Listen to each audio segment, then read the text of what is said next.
수종병 걸린 사람을 고치는 그런 내용으로 시작이 됩니다. 그런데 그게 안식일에 이 일이 이루어졌습니다. 안식일, 왠지 이 복음서에서는 무슨 일이 꼭 일어날 것만 같은 그런 뉘앙스를 풍깁니다.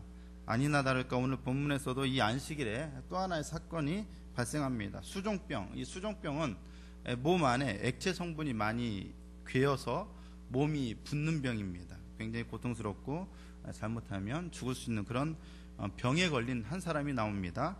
아마도 예수님은 안식일마다 우리가 주일마다 예배를 드리듯이 안식일에 유대인들도 모여서 회당에 모여서 자기들의 집회를 갖습니다. 아마도 이 안식일에 회당 집회를 마치시고 습관에 따라서 우리가 예배 마치면 점심 식사를 하듯이 식사를 하러 가시는 것 같았습니다. 근데 그 식사는 본문에 나온 대로 어떤 바리새인 지도자가 초대한 식사였습니다. 본문에서는 한 바리새인 지도자의 집에 떡 잡수시러 들어가셨다라고 표현이 되어 있는데 아마도 이 바리새인 지도자가 예수님을 식사 자리에 초대한 것 같습니다. 그러나 식사도 중요하지만 지금 당장 예수님의 눈에는 먹을 밥보다는 수종병에 걸려 고통당하는 하나님의 자녀가 더 들어왔습니다. 문제는 그날이 안식일이었다는 것입니다. 결국 예상대로 많은 사람들이 거기 있는 이제 바리새인들을 포함해서 많은 사람들이 그럴 거라 혹시 그럴지도 모른다라고 예상하고 감시하고 있었는데 엿보고 있었는데도 불구하고 예수님은 그 사람을 고치셨습니다. 우리 같았으면 그 놀라운 치유 사건, 몹쓸병으로 엄청난 고통을 당한 한 사람이 병으로부터 해방된 이 기이한 사건을 행하신 이 예수님의 치유 능력에 그저 입 다물지 못하고 놀라운 표정만 짓고 있었겠지만 바리새인들은 가자미 눈으로 그 모든 장면을 지켜보고 있었습니다. 드디어 예수님이 그들에게 제대로 딱 걸린 것입니다. 한번 해봐라 했는데 진짜 한 거죠. 오냐 잘 걸렸다. 그러나 예수님은 그들의 속셈을 이미 다 알고 계셨습니다. 예수님은 그들에게 묻습니다. 누가복음 14장 3절입니다. 한번 같이 보실까요? 누가복음 14장 3절 같이 한번 읽겠습니다. 시작. 예수께서 대답하여 율법교사들과 바리새인들에게 이르시되 안식일에 병 고쳐주는 것이 합당하냐 아니하냐. 사람들은 예수님의 이 물음에 아무런 대답도 하지 못했습니다. 그도 그럴 것이 잘못 대답했다가는 안 됩니다 라고 대답했다가는 예수님에게 오히려 역공을 당할 것이 뻔했기 때문입니다. 예수님이 보통 똑똑하신 분이 아닙니다. 여러분들이 복음서를 읽어보시면 아시겠지만 예수님은요 역사를 통틀어서 전무후무한, 제가 보기에 전무후무한 촌철살인의 대가셨던 것 같습니다. 말 한마디로 상대방을 제압합니다. 그 누구도 예수님과 논쟁이 붙으면 이길 재간이 없습니다. 예수님은 수종병 든 자를 고쳐 보내시고 다시 말씀하십니다. 그게 누가복음 14장 5절입니다. 같이 한번 또 읽어보실까요? 시작. 또 그들에게 이르시되 너희 중에 누가 그 아들이나 소가 우물에 빠졌으면 안식일에라도 곧 끌어내지 않겠느냐 하시니 이번에도 역시 사람들은 아무런 말도 하지 못합니다. 예수님께 공격당할 것도 두려웠겠지만 무엇보다 예수님의 말씀이 맞기 때문이었습니다. 이 사건은 이렇게 일단락 되는 듯 했습니다. 그러나 이게 끝이 아니었습니다. 이어서 나오는 단락에는 새로운 이야기가 등장합니다. 청함을 받은 사람들이 어디 자리를 주로 택해요? 높은 자리를 택하는 것을 보신 예수님께서 높은 자리보다는 낮은 자리에 앉는 것이 더 현명함을 적절하게 조언하시는 이야기가 나옵니다. 그러나 이 이야기에는 우리가 주의해야 할 대목이 있습니다. 누가복음 14장 7절 한번 보실까요? 같이 한번 읽겠습니다. 시작. 청함을 받은 사람들이 높은 자리 택함을 보시고 그들에게 비유로 말씀하여 이르시되, 여러분 청함을 받았다면 어떤 자리에 청함을 받았다는 말일까요? 일반적으로 혼인잔치 같은 잔치집에 청함을 받았음을 의미할 수 있을 것입니다. 그러나 전후 문맥을 한번 고려해보면 보다 구체적인 의미를 파악할 수 있습니다. 다시 누가복음 14장 1절로 가봅니다. 같이 한번 읽겠습니다. 시작. 안식일에 예수께서 한 바리새인 지도자의 집에 떡 잡수시러 들어가시니 그들이 엿보고 있더라. 자, 예수님은 지금 어떤 상황입니까? 한 바리새인 지도자의 집에 무엇을 받았어요? 식사 초대를 받았어요. 청함을 받은 거죠? 맞죠? 그러면 예수님만 그 자리에 초대를 받았을까요? 네. 그곳에는 지금 예수님뿐만 아니라 다른 여러 명의 바리새인들도 식사 초대를 받았던 것 같아요. 왜요? 그들이 엿보고 있더라. 여기서 그들은 누구겠어요? 예수님과 더불어 그 자리에 식사 초대를 받은 사람들이고, 그들은 대부분 누구일까요? 바리새인 지도자의 집이니까 대부분 바리새인들이었겠지요. 어쩌면 바리새인들은 그들의 지도자의 집을 그들의 속을 삼아서 예수님을 식사 자리에 초대하는 척하고는 뭐 하려고 했을까요? 엿봤다 이거죠. 감시를 하려고 했을지 몰라요. 고치나 안 고치나, 어떤 짓을 하나 안 하나. 예수님이 식사 자리에 들어서셨을 때 이미 각자 자기 자리를 잡고 식사 준비를 하고 있는 바리새인들을 보셨을 것입니다. 그리고 바로 그 자리에서 혹은 그 식사할 집으로 가는 길에 수종병 걸린 사람을 보게 되었고, 그 사람을 예수님이 고쳐주신 것으로 우리가 생각할 수 있을 것입니다.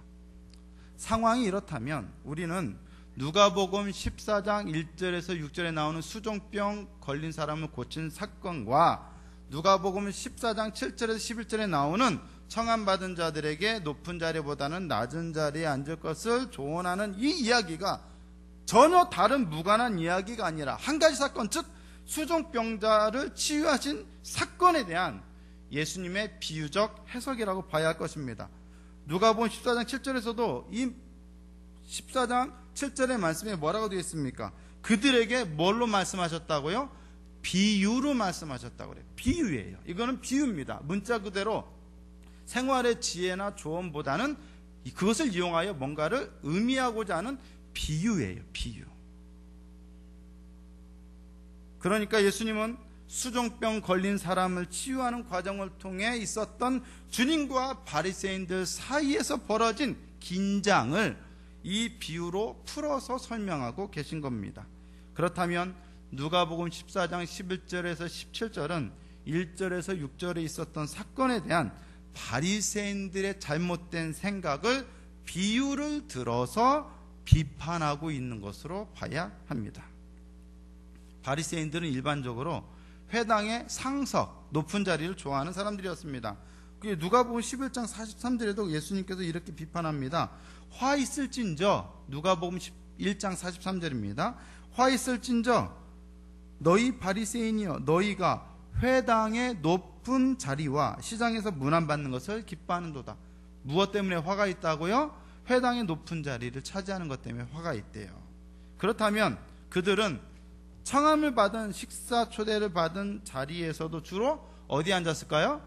높은 자리에 앉았을 것입니다. 아마도 예수님을 식사에 초대해 놓고서 그들은 예의도 없이 자기들 멋대로 이미 높은 자리에 앉아 있었는지도 모릅니다. 바리새인들만 상석을 좋아하는 것은 아닙니다. 높은 자리를 좋아하는 것은 모든 인간의 공통적인 본성입니다. 그런데 이 비유에서 예수님은 단지 그러한 바리새인들과 우리 인간들의 잘못된 본성을 책망하시려는 것만이 아닙니다.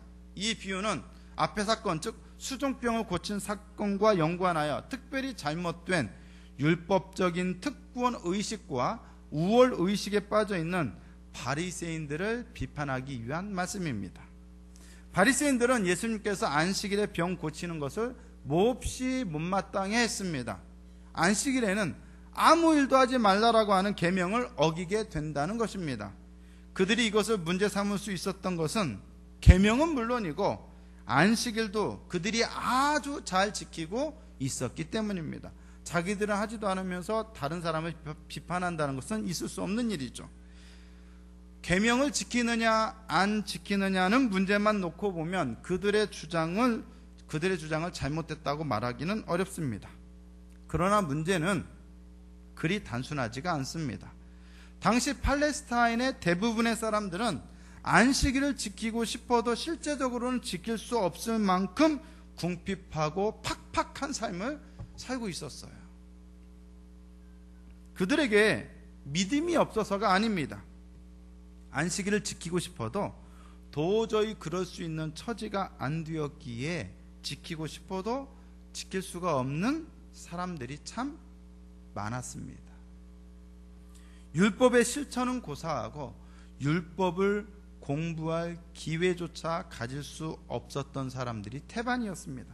더구나 병자, 장애인이라면 상황은 더했습니다. 더 안 좋았습니다. 그들에게 지금 필요한 것은 안식일을 지키라고 하는 계명이 아니라 그들이 안식일을 마음 놓고 편안하게 지킬 수 있도록 사회적 상황이 개선되는 것이었습니다. 예수님은 안식일을 무시해서가 아니라 안식일을 지키고 싶어도 지킬 수 없었던 당시의 사회적 악조건이 진정한 안식의 정신에 맞게 회복되어야 함을 보이기 위해서 사회적으로 가장 가난하고 소외되고 약한 자들이었던 병자들을 바로 그 안식일에 치유하셨습니다. 그리고는 하나님 나라는 바로 그런 자들을 위한 것이고 바로 그런 자들에게 지금 하나님 나라가 임한다고 선포하셨습니다.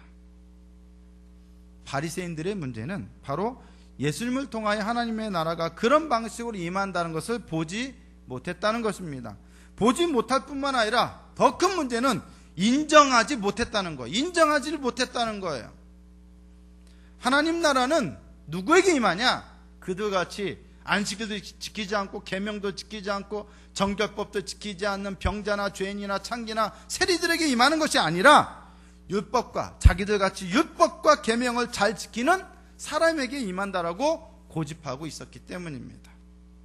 그들은 만약에 하나님이 하늘나라에 하나님 나라의 식사 자리에 초대하신다면 하나님이 초대하시는 하나님 나라의 식사 자리에서 언제나 높은 자리에 앉을 사람이라고 자기들이야말로 그 높은 자리에 앉을 사람이라고 생각을 했어요. 왜입니까? 자기들은 계명도 잘 지키고 안식일도 잘 지키고 정결법도 잘 지키고 하나님께서 기뻐하실 만한 것이라면 무엇이든 잘 지키는 사람들이라고 믿었기 때문입니다. 만약 하나님 나라에 초대받는다면 우리들보다 더 높은 자리에 앉을 사람이 과연 있겠느냐라고 하는 자만에 빠져 있었어요. 높은 자리엔 누구의 것? 내 것. 누가? 바리새인들이. 왜요? 율법을 잘 지키니까. 쟤네들은 율법 안 지키니까. 율법을 어기고 안식을 지키지 않는 죄인들, 세리들, 창기들, 병환자들은 하나님 나라의 말서, 낮은 자리는 고사하고 아예 그곳에 들어가지도 못할 것이라며 그들을 냉대했습니다. 무시했습니다. 너희들은 죄인이야. 하나님 나라에 들어갈 수 없어. 바리새인들은 하나님께서 반드시 자신의 나라에 그들을 초대해 주실 것이고 그리하여 자기들은 그곳에 높은 자리에 앉을 것이라고 생각을 했습니다. 바로 그러한 생각에 빠져 있었기에 그들은 예수님께서 안식일에 병 고치시는 것을 못마땅해 했습니다. 하나님은 바로 이러한 잘못된 세상을 뒤집기 위해서 예수님을 이 땅에 보내셨어요. 죄인을 용서하시고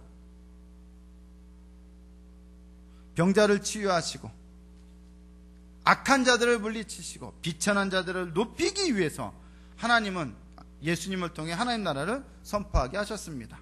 자격 없는 자들에게, 우리와 같이 자격 없는 자들에게 놀라운 보상을 베푸시는 하나님의 관대하신 사랑이 그렇게 예수님을 통해서 부어졌습니다. 우리가 자격이 있어서 구원받은 게 아니죠.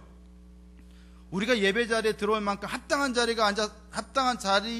앉을 만큼 합당한 자격이 있어서 이 자리에 앉은 게 아니죠.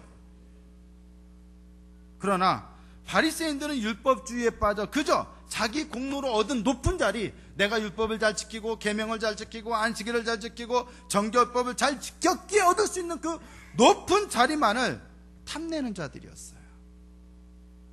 하나님의 무조건적이고 죄를 지었음에도 불구하고 나쁜 짓을 했음에도 불구하고 아무런 조건을 따지지 않고 무조건적이고 관대한 사랑과 은혜로 자격 없는 우리들에게 높은 자리가 제공될 수 있다라는 것을 그들은 인정하지 못했습니다.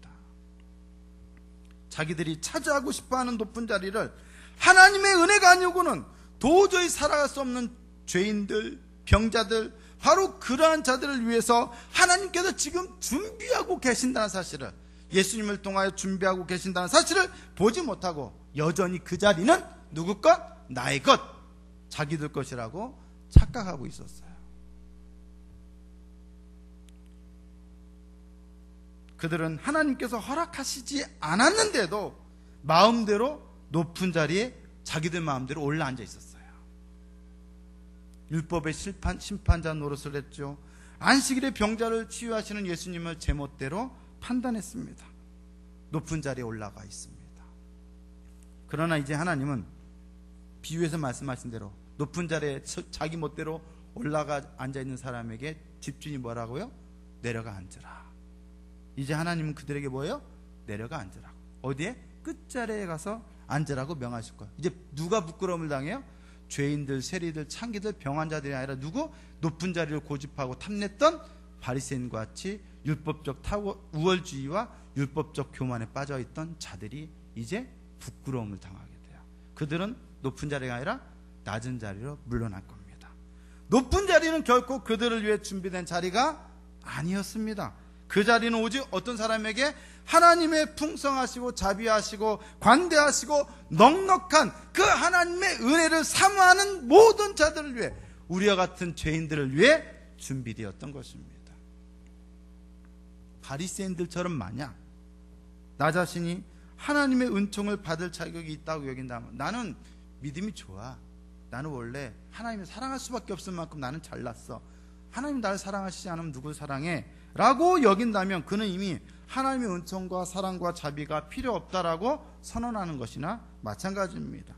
만약 우리에게 어떤 귀한 것이 있다면 그것은 나의 공로나 자격이나 능력이 아니라 하나님의 값없는 은혜로 주어진 것입니다. 그것이 우리가 가진 재능이 되었던, 여러분들이 했던 DIY든 네일 아트든 아니면 풍선 아트든 그 무엇이 되었던, 그것이 또한 우리가 가졌던 물질이든 우리가 가지고 있는 건강이든 우리가 갖고 있는 지식이든 학벌이든 아니면 여러분 잘생긴 외모이든 아니면 심지어 그들이 부러워하는 동안교회, 이 교회의 모습이든 아니면 우리가 갖고 있는 불신자들이 없는 우리가 갖고 있는 신앙이든 혹은 우리가 이번에 했던 봉사 수련이든 그 무엇도 우리 자신의 공로나 자격이 아니라 뭐라고요? 하나님의 은혜로 주어진 선물이라는 것이죠.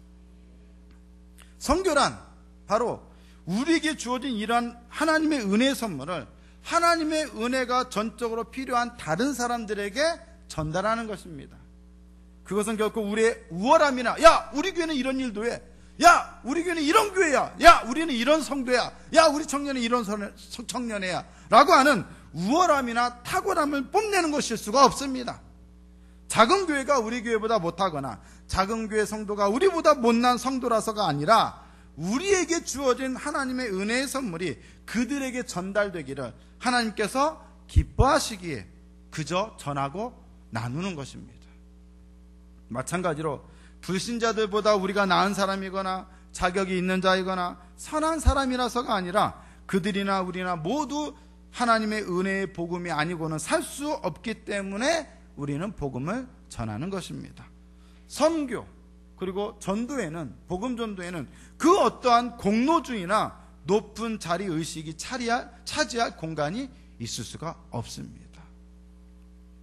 오직 하나님의 은혜가 무엇인지 아는 사람만이 선교가 무엇인지, 봉사가 무엇인지, 섬김이 무엇인지 제대로 알며 또한 제대로 행할 수가 있습니다.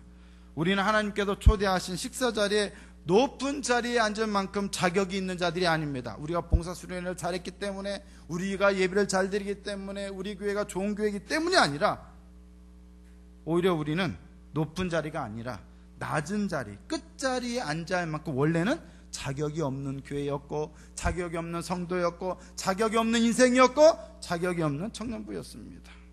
우리에게는 높은 자리를 주장할 자격이 없습니다.